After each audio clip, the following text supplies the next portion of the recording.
నమస్కారం క్రికెట్ అభిమానులారా. ప్రపంచవ్యాప్తంగా ఉన్న భారత క్రికెట్ ఫ్యాన్స్ ఎంతో ఆసక్తిగా ఎదురు చూసిన రోజు ఇది. భారత్ మూడోసారి ఛాంపియన్స్ ట్రోఫీ టైటిల్ గెలుచుకుంది. న్యూజిలాండ్ తో జరిగిన ఫైనల్ మ్యాచ్ లో భారత్ 4 వికెట్లతో ఘన విజయం సాధించింది. మొదటగా టాస్ గెలిచిన న్యూజిలాండ్ టీం 251 పరుగులు చేయడం జరిగింది. న్యూజిలాండ్ తరపున డారెన్ మిచెల్, మైకెల్ బ్రాస్వెల్ రాణించడంతో 251 పరుగులు చేయడం జరిగింది. దానికి ఈ మ్యాచ్ లో కెప్టెన్ రోహిత్ శర్మ ఎంతో అద్భుతంగా ఆడడం జరిగింది. ఓవరాల్ గా హాఫ్ సెంచరీ కంప్లీట్ చేసుకుని 78 పరుగుల వద్ద అవుట్ అవ్వడం జరిగింది. మరొక ఓపెనర్ అయినటువంటి శుభ్మన్ గిల్ మాత్రం 31 పరుగుల వద్ద అవుట్ అవడం జరిగింది. శుభ్మన్ గిల్ అవుట్ అయిన తర్వాత ఇండియన్ సీనియర్ ప్లేయర్ అయినటువంటి విరాట్ కోహ్లీ క్రీజ్ లోకి రావడం జరిగింది. కానీ విరాట్ కోహ్లీ కూడా సింగిల్ డిజిట్ కి అవుట్ అవడం జరిగింది. సో ఈ విధంగా వెంటనే 2 వికెట్లు పడడం జరిగింది. అయినప్పటికీ రోహిత్ శర్మ, శ్రేయస్ అయ్యర్ చాలా అద్భుతంగా ఆడడం జరిగింది.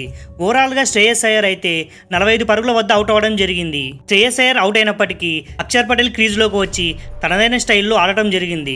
సో ఓవరాల్ గా అక్షర్ పటేల్ 25 పరుగుల వద్ద అవుట్ అవడం జరిగింది. అక్షర్ పటేల్ అవుట్ అయిన వెంటనే రోహిత్ శర్మ కూడా అవుట్ అవడం జరిగింది. దీంతో ఇండియా తక్కువ పరుగుల వ్యవధిలోనే కీలక వికెట్లు కోల్పోవడం జరిగింది. ఇటువంటి సిచ్యువేషన్ లో బ్యాటింగ్ వచ్చిన కేఎల్ రాహుల్ ఆచితూచి ఆడుతూ చాలా అద్భుతమైన షాట్లు ఆడుతూ హార్దిక్ పాండ్యాకి మంచి సహకారం అందించడం జరిగింది. హార్దిక్ పాండ్యా అవుట్ అయినప్పటికీ కేఎల్ రాహుల్ ఒక్కడే టీం ని విజయానికి చేరువ చేయడం జరిగింది.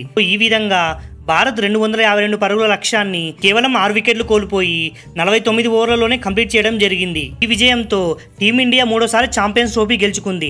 2002 శ్రీలంకతో కలిసి 2013 తర్వాత 2025లో మళ్ళీ భారత్ టైటిల్ సాధించింది. సో ఈ విజయంతో ప్రపంచవ్యాప్తంగా ఉన్న భారత క్రికెట్ ఫ్యాన్స్ ఎంతో సంతోషం వ్యక్తం చేయడం జరుగుతుంది. ఇదేమైనా ఛాంపియన్స్ ట్రోఫీ మొత్తంలో ఒక్క ఓటమి లేకుండా టీమిండియా ఛాంపియన్స్ ట్రోఫీ గెలవడం జరిగింది. దానికి ఇది కేవలం ఒక మ్యాచ్ గెలుపు కాదు, ఇది భారత క్రికెట్ చరిత్రలో మరొక గొప్ప అధ్యాయమని చెప్పుకోవాలి.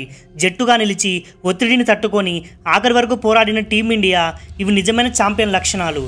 కేఎల్ రాహుల్ తన స్థిరమైన బ్యాటింగ్తో, భారత స్పిన్నర్ల అద్భుతమైన బౌలింగ్తో, కెప్టెన్ రోహిత్ శర్మ తన స్ఫూర్తిదాయక నాయకత్వంతో నిజానికి ఈ విజయం కేవలం ఈ 11 మంది ఆటగాళ్ల విజయం కాదు, 140 కోట్ల మంది భారతీయుల విజయం.